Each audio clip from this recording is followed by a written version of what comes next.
Hello, and welcome to week 4 in African American literature. This week, we will be moving from the Black Arts movement to the contemporary period. And when we think about the contemporary period, we're thinking about literature that was basically published after 1975 to contemporary literature today. But before we get to that, I want to talk a little bit about your final assignment slash paper that will be due on June 29th, no later than 8 a.m. In this final assignment, which I have included in the content section for week 4, you are going to be discussing 3 questions, and these 3 questions are meant for you to critically analyze and synthesize the learning materials that we have been dealing with this semester.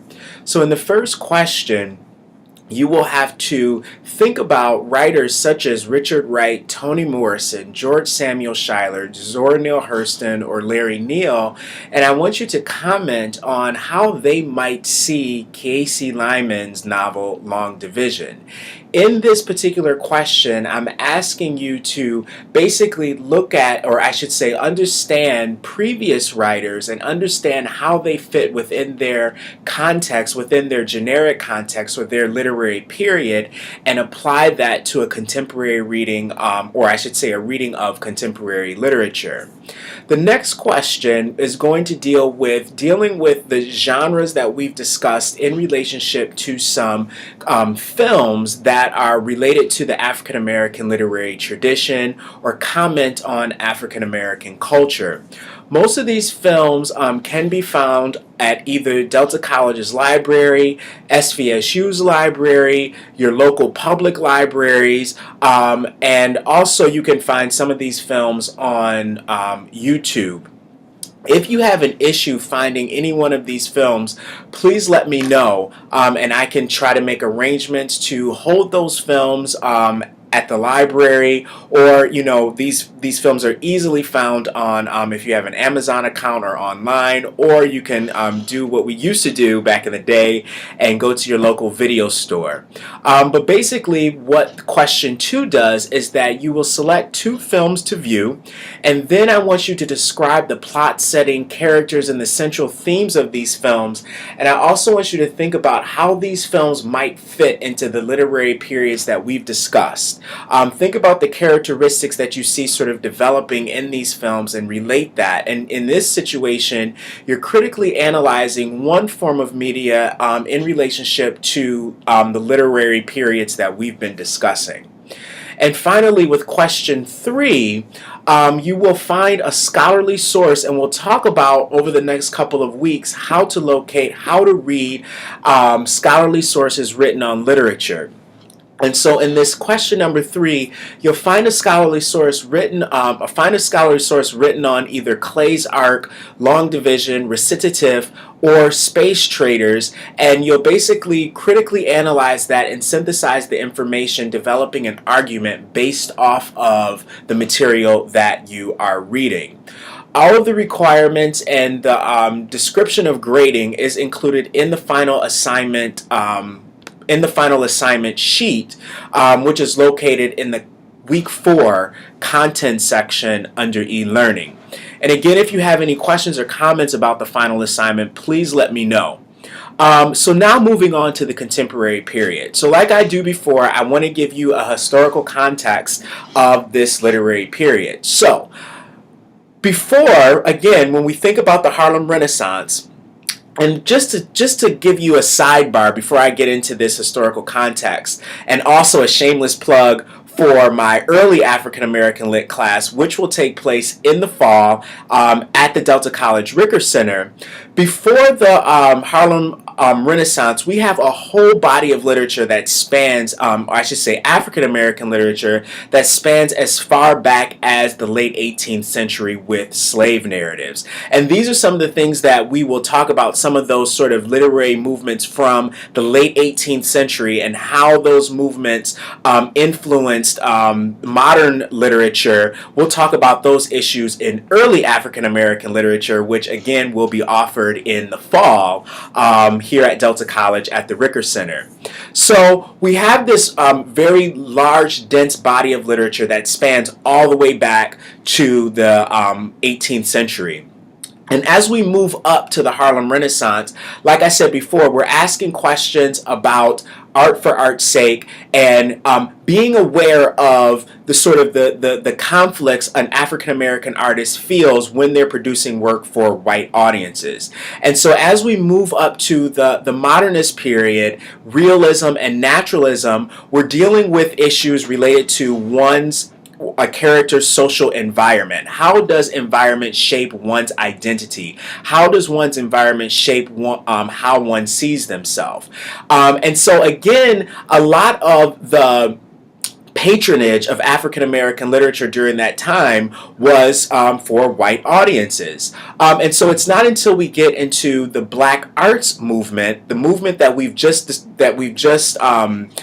studied this past week, where Black authors are taking an affirmative stance on this idea of writing for Black audiences and excavating Black characteristics or so-called African connections to African American cultural characteristics living within the U.S. And so as a result of the Black Arts movement, we're moving into the contemporary times, which is literature that is written post-1975. So I want you to read that introduction to the contemporary period very closely, because a lot of the issues that we're going to be dealing with our readings for this week deal with that first part of the contemporary period. And then next week, when we read K.C. Lyman's, or when we start K.C. Lyman's Long Division, we're going to see some of these characteristics that are discussed in the introduction that I've included on e-learning about the contemporary period. We're going to see these things reappear in literature that's a bit more contemporary in regards to literature that's taking place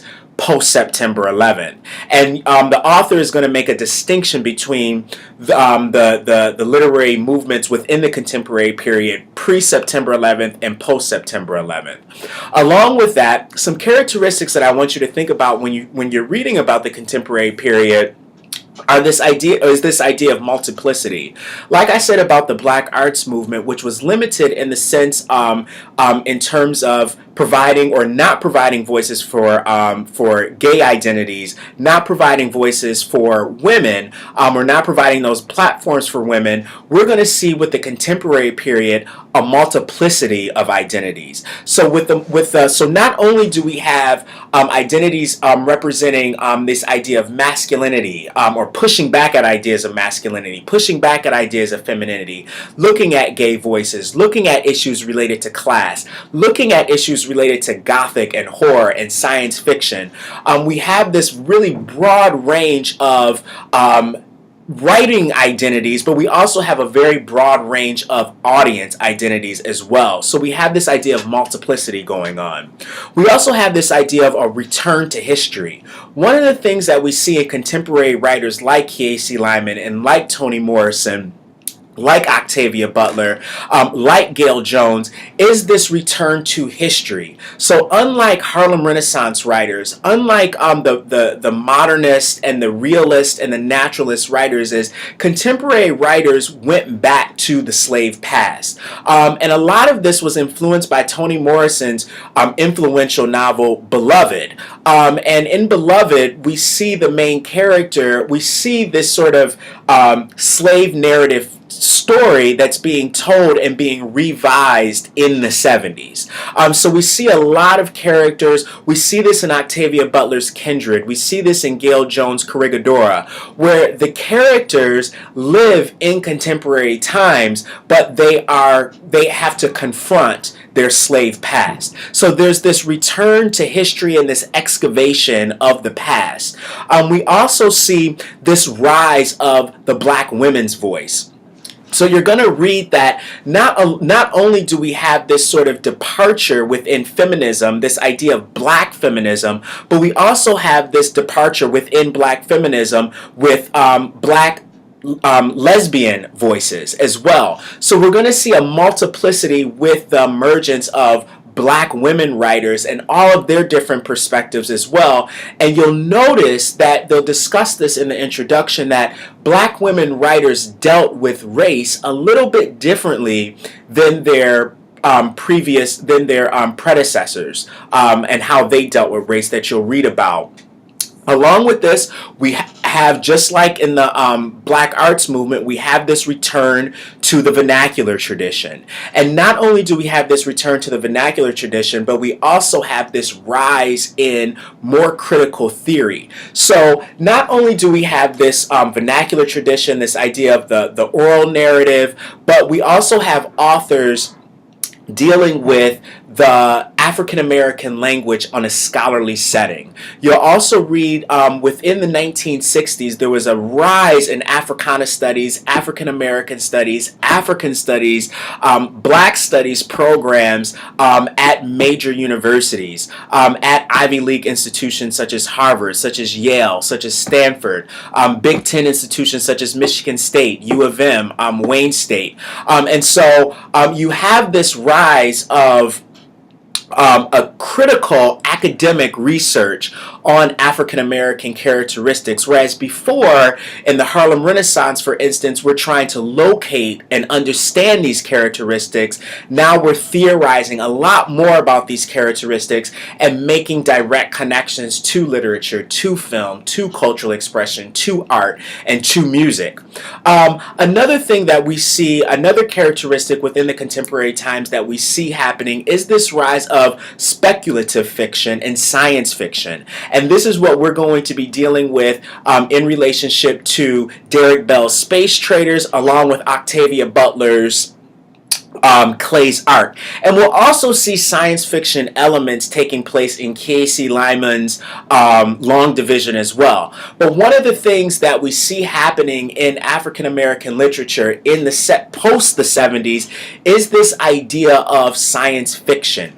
And what's fascinating about this rise of science fiction is that authors such as Octavia Butler are able to work outside of these boundaries of race. Imagine new worlds, new possibilities with this idea of race and gender and class, and still come back to this sort of historical African, ancient Egyptian sort of other world. And so you'll see this sort of taking place in Octavia Butler's Clay's Ark as well. So you have this very sort of science fiction, imaginative way about approaching the literature, so that it can sort of put us out, or I should say challenge some of our boundaries or our preconceived notions about race, class, gender, religion, and how that sort of influences and how these sort of conversations emerge within the African American cultural creative context. A couple of things in relationship to your questions for this week. In regards to analyzing literature, one of the things that you're going to talk about, or I should say one of the things that you're going to discuss in the discussion board post and read about, is this idea of reader response theory. So reader response theory deals with this, rests on this notion that literature is not literature unless the reader is in the text. The interpretation or the meaning of literature can change based off of what the reader brings, based off of their social background, based off of what's called their schema, their experience. And so when you read Toni Morrison's short story this week entitled Recidive, I just have to pull up my computer again, sorry. When you read Toni Morrison's short story this week, Recidive, you are going to be forced to challenge your preconceived notions of race and the stereotypes associated with those notions of race. And so I want you to think about why do you, the two main characters in this story, Roberta and Twyla, one is black, one is white, and you don't know which is which. And so there are going to be these moments in the short story that are going to cause you, the reader, to confront some of those stereotypes that you have about race. So Why do you think that Twyla's black? Why do you think Roberta is white? And vice versa. And see, this is another sort of characteristic that we see taking place in contemporary African American literature,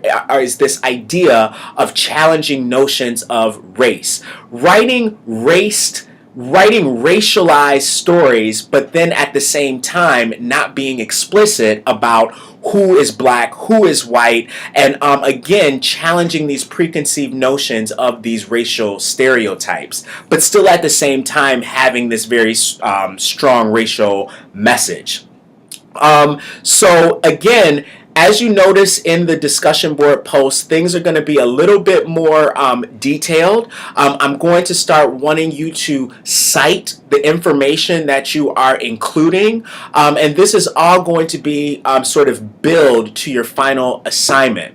Overall, I think everybody is doing a really good job in the discussion board post. Again, I want you to continue to elaborate on concrete examples. I'm going to be much more of a stickler about that as we move into or finish off this semester.